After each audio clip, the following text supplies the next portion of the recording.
Assalamualaikum warahmatullahi wabarakatuh, Sobat Rini Channel Education. Semoga semakin hari semakin bersemangat untuk beredukasi. Video kali ini kita akan bahas mengenai implementasi kurikulum merdeka pada pendidikan dasar dan menengah. Ikuti videonya sampai selesai untuk informasi lengkapnya.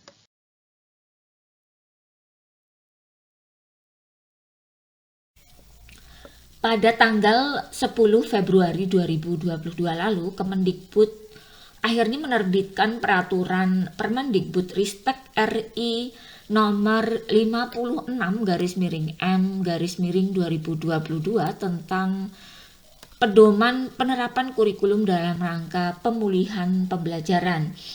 Isi dari peraturan ini secara tidak langsung hampir sama dengan peraturan Permendikbud nomor 371/M/2021 tentang program sekolah penggerak. Sebagaimana kita tahu, kurikulum prototipe kini berubah nama, beralih menjadi kurikulum merdeka yang telah diterapkan. Nah, pada struktur kurikulum pada pendidikan dasar dan menengah ini terdiri dari dua bagian atau dua kegiatan utama. Yang pertama adalah pembelajaran intrakurikuler dan yang kedua adalah proyek penguatan profil pelajar Pancasila. Kegiatan pembelajaran intrakurikuler, setiap mata pelajaran mengacu pada capaian pembelajaran. Kegiatan proyek penguatan profil pelajar Pancasila ditujukan untuk memperkuat upaya pencapaian profil pelajar Pancasila yang mengacu pada standar kompetensi lulusan. Pemerintah mengatur beban belajar untuk setiap muatan atau mata pelajaran dalam jam pelajaran per tahun. Satuan pendidikan mengatur alokasi waktu setiap minggunya secara fleksibel dalam 1 tahun ajaran.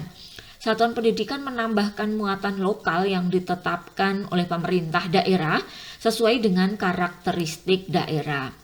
Satuan pendidikan dapat menambahkan muatan tambahan sesuai dengan karakteristik satuan pendidikan secara fleksibel melalui 3 pilihan. Yang pertama adalah mengintegrasikan ke dalam mata pelajaran. Yang kedua, mengintegrasikan ke dalam tema proyek penguatan profil Pancasila dan atau mengembangkan mata pelajaran yang berdiri sendiri.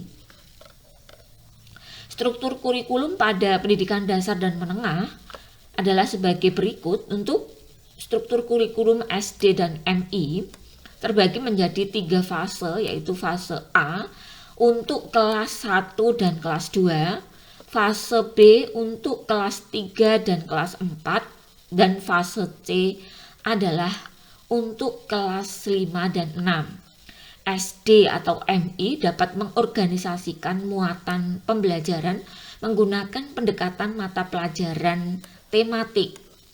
Proporsi beban belajar di SD dibagi menjadi 2, yaitu pembelajaran intra dan proyek penguatan profil pelajar Pancasila yang dialokasikan sekitar 20% beban belajar per tahun. Pelaksanaan proyek penguatan profil pelajar Pancasila dilakukan secara fleksibel, baik muatan maupun waktu pelaksanaan. Kemudian secara muatan, proyek harus mengacu pada capaian profil pelajar Pancasila dengan sesuai fase peserta didik dan tidak harus dikaitkan dengan capaian pembelajaran pada mata pelajaran. Secara pengelolaan waktu pelaksanaan, proyek dapat dilaksanakan dengan menjumlah alokasi jam pelajaran, penguatan profil pelajar Pancasila dari semua mata pelajaran, dan jumlah total waktu pelaksanaan masing-masing proyek tidak harus sama. Nah, untuk strukturnya ini bisa kita lihat bersama-sama. Asumsinya adalah 30 jam per minggu dan 1 jam pelajaran sama dengan 35 menit.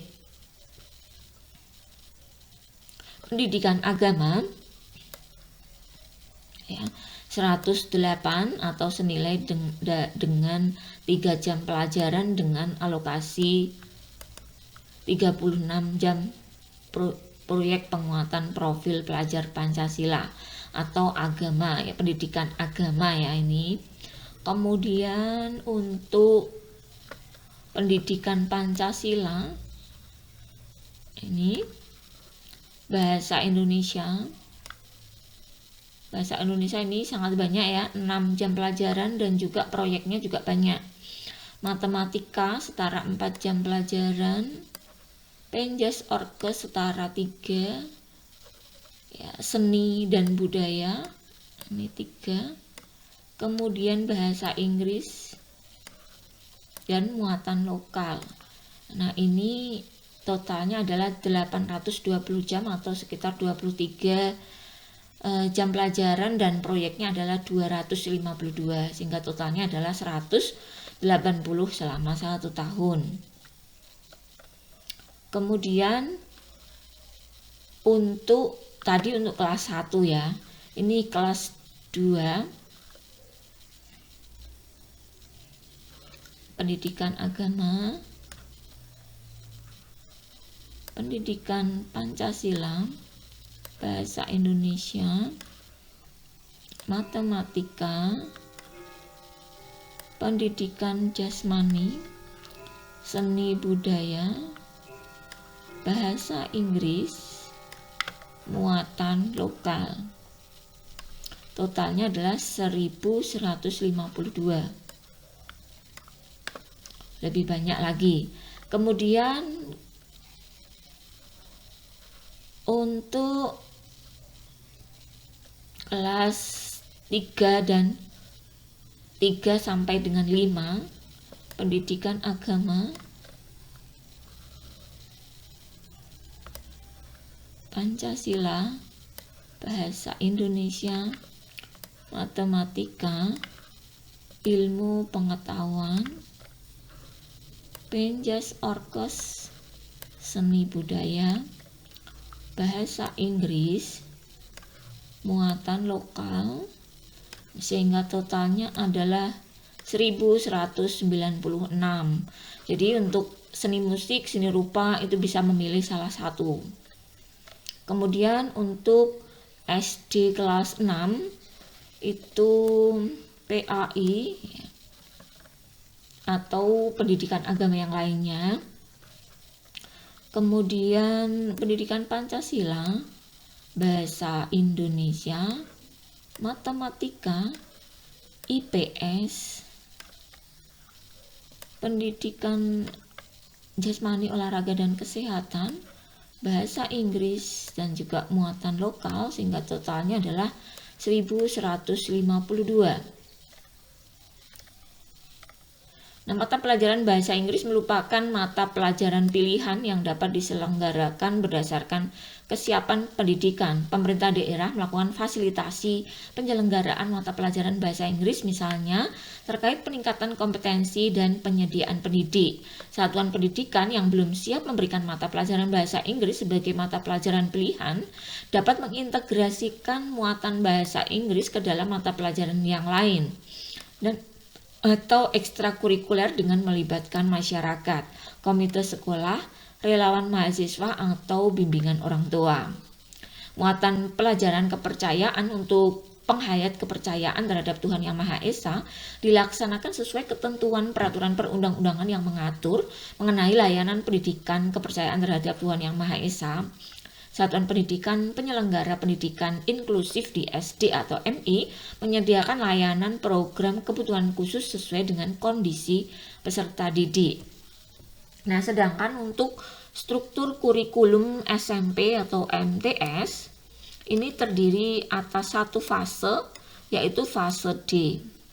Nah, struktur sama terdiri dari pembelajaran intrakurikuler dan juga proyek penguatan profil pelajar Pancasila yang sekitar jumlahnya adalah 25% dari total jam pelajaran per tahun. Jadi untuk di SD 20%, di SMP adalah 25%. Pelaksanaan proyek penguatan profil pelajar Pancasila ini dilakukan juga secara fleksibel, baik secara muatan maupun secara waktu pelaksanaan. Secara muatan, proyek profil harus mengacu pada capaian profil pelajar Pancasila sesuai dengan fase peserta didik dan tidak harus dikaitkan dengan capaian pembelajaran. Jadi, penguatan profil pelajar Pancasila itu tidak harus dikaitkan dengan capaian pembelajaran ya, boleh di luar itu. Kemudian, secara pengelolaan waktu pelaksanaan proyek dapat dilaksanakan dengan menjumlah alokasi jam pelajaran. Misalnya, ini struktur kurikulum untuk kelas 7 dan 8. Ya, asumsi 1 tahun 36 minggu, 1 jamnya adalah 40 menit. Untuk pendidikan agama itu ya ini ya. Kemudian pendidikan Pancasila, bahasa Indonesia, matematika, IPA, IPS, bahasa Inggris, Penjas Orkes, informatika, mata pelajaran seni, dan juga ada prakarya di sini. Ya tentu saja kalau seperti ini biasanya ini berarti boleh memilih ya. Paling tidak ini 2 jam pelajaran dan ini peserta didik memilih 1 dari jenis atau prakaryanya ya. Kemudian total jamnya adalah 1404 ya, terdiri dari 1044 atau setara 29 per minggu dan 360 jam proyek. Kemudian untuk yang kelas 9 ya, ini untuk PAI ini adalah 64 atau setara dengan 2 jam.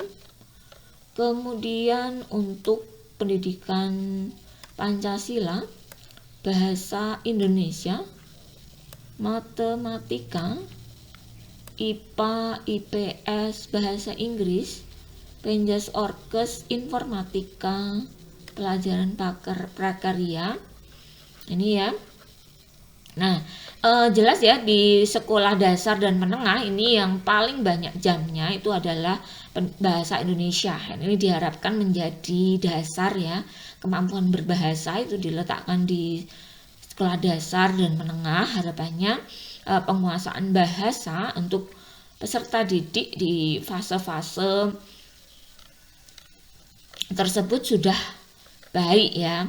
Muatan pelajaran kepercayaan untuk penghayat kepercayaan itu dilaksanakan sesuai ketentuan perundang-undangan yang mengatur. Kemudian Satuan Pendidikan Penyelenggara Pendidikan Inklusif juga menyediakan program untuk anak berkebutuhan khusus.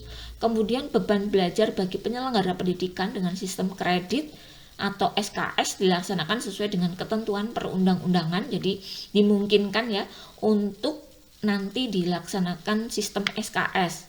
Kemudian terkait dengan proyek penguatan profil pelajar Pancasila untuk jenjang pendidikan dasar dan menengah ya, atau pada SD, MI, SMP, SMA, ini ya, atau sederajat. Proyek penguatan profil pelajar Pancasila ini mengambil alokasi waktu dari 20 sampai 30. Dalam hal ini nanti sekolah dasar adalah 20, sekolah menengah adalah 25% dari total jam pelajaran. Alokasi waktu untuk setiap proyek penguatan profil pelajar Pancasila tidak harus sama.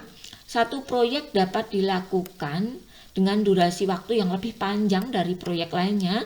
Secara pengelolaan waktu pelaksanaan, proyek dapat dilaksanakan dengan menjumlah alokasi jam pelajaran proyek dari semua mata pelajaran dan jumlah totalnya waktu pelaksanaan masing-masing proyek tidak harus sama. Nah ini pemerintah menetapkan tema-tema utama untuk dirumuskan menjadi topik ya oleh satuan pendidikan sesuai dengan konteks wilayah serta karakteristik peserta didik. Tema yang pertama adalah gaya hidup berkelanjutan, kemudian kearifan lokal, Kemudian Bhinneka Tunggal Ika, bangunlah jiwa dan raganya, suara demokrasi, rekayasa dan teknologi, serta kewirausahaan dan kebekerjaan. Ini kebekerjaan ini pendidikan yang peserta didik menghubungkan berbagai pengetahuan yang telah dipahami dengan pengalaman nyata di keseharian dan dunia nyata. Peserta didik membangun pemahaman terhadap ketenagakerjaan, peluang kerja, serta kesiapan kerja untuk meningkatkan kapabilitas yang sesuai dengan keahliannya, mengacu pada kebutuhan dunia kerja terkini. Nah, ini tema khusus untuk jenjang SMK. Sedangkan untuk jenjang sekolah dasar dan menengah berarti adalah fokus pada 7 ini ya. Gaya hidup berkelanjutan berarti peserta didik memahami dampak aktivitas manusia baik jangka panjang maupun jangka pendek terhadap kelangsungan hidup di dunia maupun di lingkungan sekitarnya. Peserta didik dalam kearifan lokal ini membangun rasa ingin tahu dan kemampuan inquiry melalui eksplorasi budaya dan kearifan lokal masyarakat di sekitar atau daerah tersebut. Untuk Bhinneka Tunggal Ika berarti di sini peserta didik mengenal dan mempromosikan budaya perdamaian, anti kekerasan, belajar membangun dialog penuh hormat tentang keberagaman serta nilai-nilai ajaran yang dianutnya. Kemudian bangunlah jiwa dan raganya, di sini peserta didik diharapkan membangun kesadaran dan keterampilan memelihara kesehatan fisik dan mental baik untuk dirinya maupun orang di sekitarnya. Suara demokrasi, peserta didik menggunakan kemampuan berpikir sistem ya, menjelaskan keterkaitan antara peran individu terhadap kelangsungan demokrasi Pancasila. Rekayasa dan teknologi, peserta didik dilatih daya pikir kreatif, kritis, ya, inovatif sekaligus kemampuan berempati untuk berekayasa membangun produk berteknologi untuk memudahkan kegiatan diri dan sekitarnya. Dan yang terakhir adalah kewirausahaan. Peserta didik mengidentifikasi potensi ekonomi di tingkat lokal dan masalah yang ada dalam mengembangkan potensi tersebut serta kaitan dengan aspek lingkungan, sosial, dan kesejahteraan masyarakat. Nah, demikian. Mudah-mudahan informasi sederhana ini dapat membantu Bapak dan Ibu, dan mohon maaf untuk segala tutur kata yang kurang berkenan dan masih informasi ini kurang jelas dan seterusnya. Kebutuhan akan pentingnya literasi mandiri itu menjadi kebutuhan kita ke depan untuk semakin profesional di dalam menjalankan kewajiban kita masing-masing ya, baik dari guru, dari siswa, dari orang tua, masyarakat pada umumnya dituntut untuk menjadi profil pembelajar sepanjang hayat. Karena pada hakikatnya selama kita hidup maka kita perlu terus untuk belajar. Setiap peristiwa, setiap kejadian itu adalah proses pembelajaran. Nah, simak terus video-video dari Rini Channel Education.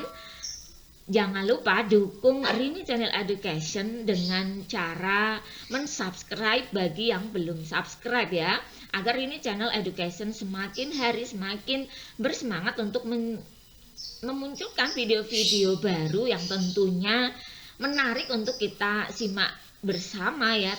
Juga nilai edukasinya semakin kita rasakan ya. Semangat berbagi, semangat belajar, semangat belajar, semangat berbagi. Demikian ya, terima kasih untuk selalu setia menonton Rini Channel Education ya. Assalamualaikum warahmatullahi wabarakatuh.